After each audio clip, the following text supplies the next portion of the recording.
We found a statue of a woman down by the river. Part 3, The Kothpo. Andy wouldn't let us back in our rooms. She gathered up blankets and pillows and kept us all in the lounge room. Is Liam gonna hurt us? I said with my blanket up to my eyes. The two winced in surprise, obviously forgetting for a moment that I'd read about him in the book. No, I've told the police and they're on the way now, said Aunt Andy. I'm gonna call for your uncle to come here as well. I feel like she was trying to downplay the situation to keep us calm. Can we have the books? Asked Lou. I want to read the rest. Aunt Andy shifted uncomfortably on the spot before getting to her feet. She nearly ran for the corridor. I felt like the dark window was watching us. I wish we could draw the blinds, but I didn't want to get up and go over. I buried my face away in my blankets. Here you go, said Aunt Andy, reappearing with the books. Dad got up from the couch. Cup of tea? He said in his quiet voice. Hot chocolate? He limped around the kitchen, getting us all hot drinks. I opened up the book and continued reading. Dandelion of course can't tell you what happened on the river, so I'll let you know. We walked, single file out of the clearing. The rest of the community were playing mournful music, thumping drums like a funeral dirge. As we approached the river, we broke into two groups, the boys putting the raft down at the riverbed, the girls continuing into the forest. There were teary faces and sniffling everywhere. All of us boys climbed into the raft and Glenn pushed us into the water before climbing in after us. We began to drift gently away. Our little lethal river trip had begun, including me. There were 8 guys on the raft. Morris, formerly Luna, had come out as trans when we were kids. I used to think that although the cult was terrible, the one good thing about it was that it wasn't bigoted. Morris only got flack for not changing his name to something nature-themed. Dandelion pointed out to me later that Liam's little love party only had white people in it, so all the adults were most likely racist. I hadn't even realized that. Then there was Sky. Something happened to him a few years before. He'd always been a bit slower than the rest of us, but suddenly he stopped talking and was prone to crying fits. It took a few years, but finally he'd begun to talk again, although it was limited. He clung to Morris like a security blanket, who was very protective of him.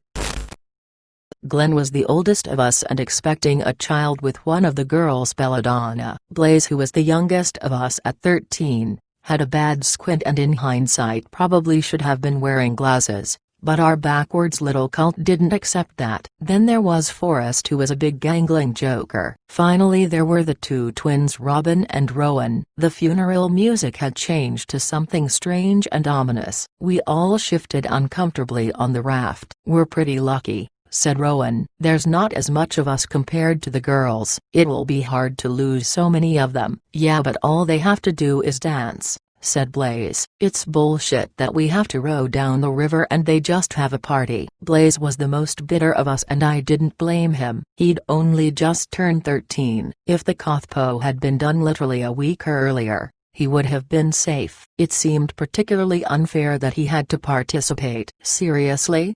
Said Morris, glaring at him. They're dancing to the death. They're not allowed to stop for a second. At least we get to have a lie down. Most of us are going to have a pretty chill fucking death compared to them. What would you prefer, just quickly drowning or dying of hypothermia? Argued Blaze. Cause we're getting the long, slow death. I don't know if it's just me, but I prefer neither of those, said Forrest to bitter smiles from the rest of us. Flowers, said Sky, leaning down to scoop up petals from the river surface. He sniffed them and then smiled. Roses. Blaze just sneered. Yeah, roses, Sky, aren't they pretty? Said Morris, the harsh look on his face softening. Speaking of roses, said Forrest, and we looked over at him. You know, compared to Pan, Rose Gold's pretty crap at throwing a party, said Forrest, and this got laughs even from Blaze. Tell me about it, muttered Rowan. She's a bloody mole, isn't she? Yeah, what a slag, Forrest said in an exaggerated old voice. What a fucking slag. He started clapping his hands together. Rose Gold, you're mold. Na na na na na. Rose Gold, you're old. Na na na na na. He chanted. Come on guys, join in. Laughing, I started to clap and chant as well, along with the twins. Sky was giggling and Morris and Blaze were smirking and shaking their heads. Rose Gold, you're mold. Na na, Rose Gold, you're old. Na na, you're like 24 years old. Forrest, said Blaze, although he was amused. How is it that I'm more mature than you? Maturity is for suckers. I'm gonna be immature till I die, Forrest replied. Which will probably be in a few hours. Let's be real. Blaze snorted. I'm wondering if dying will be better? Said Rowan. I don't wanna have an orgy with any of you guys, and especially not Liam. Sky stopped laughing at once. He stared down at the river, fiddling around with one of the flower petals. If you could pick any of the girls to survive, who would it be? Asked Forrest. All of us teenagers cringed at once. Well, only the older ones obviously, said Rowan. Anyone under 20 might be a sister, you know. So like Winter, Briar, Daffodil and Belladonna. No offense, Glenn. Glenn just shrugged.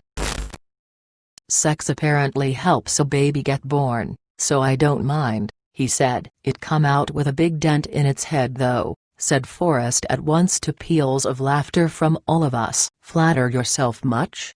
Said Rowan, elbowing Forrest. The night drew on as we swatted mosquitoes and chatted aimlessly. This whole river cruise to the death wasn't too bad yet. I reckoned we had lucked out compared to the girls. Most of us were probably going to just quietly freeze to death, and at least we were doing it in nice calm company. You've barely said a word, Robin, I said after a while. You okay? Robin swallowed roughly. Just feeling a bit seasick, he said. And you know, bloody scared of dying, of course. Aren't we all? Morris muttered sympathetically. He reached down the front of his shirt and then pulled a rope and bag out. We all looked at him. Managed to sneak some food on, he said, and all of us but Blaze crowed delightedly as he opened up the bag. Inside were hunks of bread and cheese. That's so stupid. Blaze snapped at Morris. The whole point of keeping food from us is to kill us off. The faster people die, the faster this is over. You don't have to have it, Morris countered as the rest of us eagerly grabbed handfuls. Forrest wiggled a chunk of cheese in front of Blaze's glaring face. Come on, you know you want it, he said in a sing-song voice. Yum, yum, yum. Blaze slapped his hand away. Still, after a few moments, he reached for the food as well. This will be a last meal for a lot of us, said Glenn as we ate. I've always wanted to be a dad. I was so excited when Belladonna got pregnant. What if we both get wiped out? I think both of you getting wiped out is the second best option, said Morris. It'll be so much worse if one of you survives and the other doesn't. Glenn nodded. That's true, he said. If one of us has to die, I hope it's me. If she dies, she's taking the baby with her. I hope you both make it, I said, and everyone else nodded. To Belladonna and Glenn making it, said Forrest, raising his piece of bread. Then he laughed as though figuring out a joke. A toast, he said, motioning at the bread, and we all groaned at the bad pun. Still, we all knocked our bits of bread together. To Belladonna and Glenn making it, we said, and to us soon-to-be deceased suckers, an easy death, said Forrest. Here, we all said back. We fell silent. Sky yawned. Might as well get some sleep, said Glenn. I'd say see you in the morning, but who knows if I'll make it through the night, said Forrest as he lay down on the raft. Sweet dreams, everyone. We all muttered good nights as we laid down to sleep. It was hard to doze off. I felt my icy cold skin crawling with mosquitoes. It was freezing and I tried to tug at my tunic to cover more of my exposed skin. Tried to breathe on my hands for warmth. I'd never been that cold in my life and would never be that cold again. It felt like ice water had replaced my blood, shards of cold stabbing into my bones. Every exposed bit of skin was numb. I did drift off, but I don't know if it was into a proper sleep or into a hypothermia-induced unconsciousness. All I know is that I must have fallen asleep, because I was woken again later in the night. There was screaming far away in the forest. It sounded like the girls, all wailing and sobbing together. I looked around the group. Everyone was still alive, although Robin looked very ill, sallow with vomit trickling down the side of his mouth. The screaming got louder and more intense. None of us said a word, just silently floating down the black water. People over by the statue had obviously begun to drown. The music was feverish, maniacal, all crashing drums and low droning that made my icy skin prickle. It mixed up with the wails of the girls like they were some kind of horrible chorus, singing along. Then there were crashing footsteps through the forest. We all shrunk up together. I became aware of a presence at the riverbank, but I couldn't see what it was in the darkness. "Come on." A voice that sounded like Hazel said. "Come on, get off the raft." "Come on."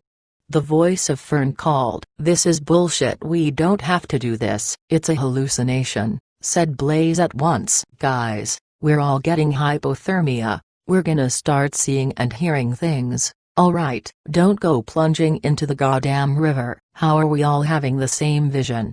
Rowan countered. "Maybe it's a trick," said Forrest nervously. "Maybe it's rose gold and she's trying to get us to run into the water?" There was a scream of frustration. "You're gonna die on that river," yelled what sounded like Gwen. "Don't you understand?" Robin staggered forward, his eyes clouded over with sickness. He crashed into the water and began to doggy paddle forward. "No!" screamed Rowan. "You're already sick. You can't take the cold." We watched helplessly as Rowan jumped in after him. "Come on, come on."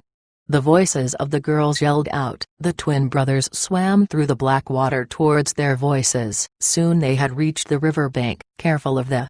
Morris tried to yell, but Robin had already clambered onto the mossy rocks. He slipped at once and cracked his head on the rock. Rowan let out a hoarse, choked scream. We all beckoned and yelled after him, but he didn't seem to hear us. He looked absolutely lost as he cradled his brother, just staring after us with faraway eyes. He remained in the icy cold water, watching us disappear down the river. The raft kept floating on and soon we lost sight of him. The voices of the three girls had fallen quiet. I wondered if they'd ever been there at all. I still don't know what was out there that night, if it was actually the girls or something else. No one said a word. Sky was breathing heavily, voice harsh and short. Morris was mindlessly stroking Sky's hair in an automatic soothing motion. Forrest's eyes were full barely subdued terror, endlessly licking his lips. Glenn had his knees to his chest, burying his face away. I didn't know how long we traveled for,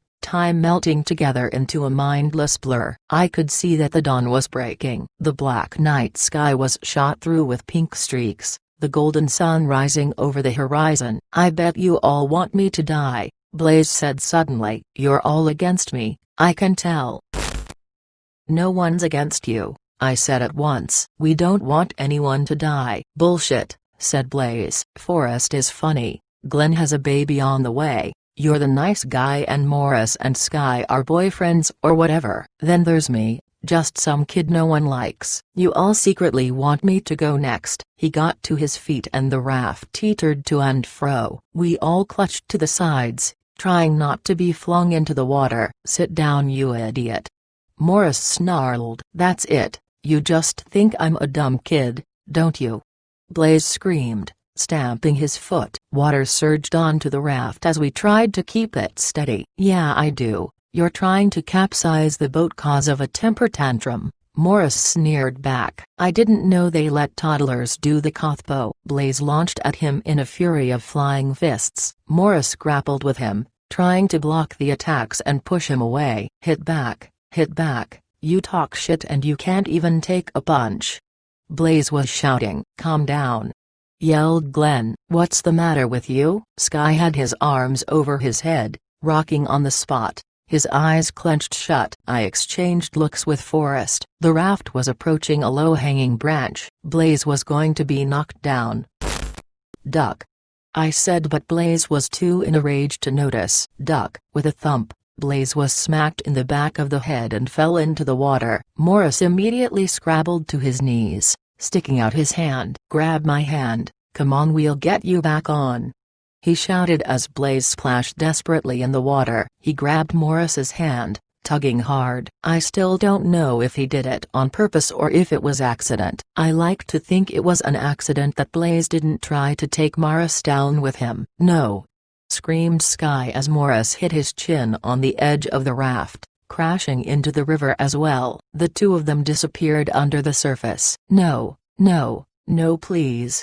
Sky sobbed as the raft floated away. We couldn't see them in the dark water. The current was growing faster, more dangerous. Almost as if nature was trying to fasten this all up for us. Soon the patch of water where they'd fallen had disappeared over the horizon. I put my arms around Sky, who has breathing harshly, face a terrified mask. It's okay, I said as his breath got shorter until he was heaving for oxygen. I thought he was going to pass out. The sky was pink and yellow. As the early morning drew on, birds were waking up, chirping away like it was any other normal day. The light illuminated the bushes and trees along the river, and in my fear they looked jagged and threatening, the bird song like cawing vultures. "The last of us," Glenn whispered, hugging his knees to his chest, burying his face away. "The last of us. Just let this be over." There was a burst of laughter and I looked up and saw Forrest with a wide grin, pointing somewhere in the distance. Looking over, I saw nothing but the pink sunrise. Forrest kept on laughing and laughing. "Rose gold, you're old, you're mold, as old as the sun." "No, no, much older," with white gnashing teeth.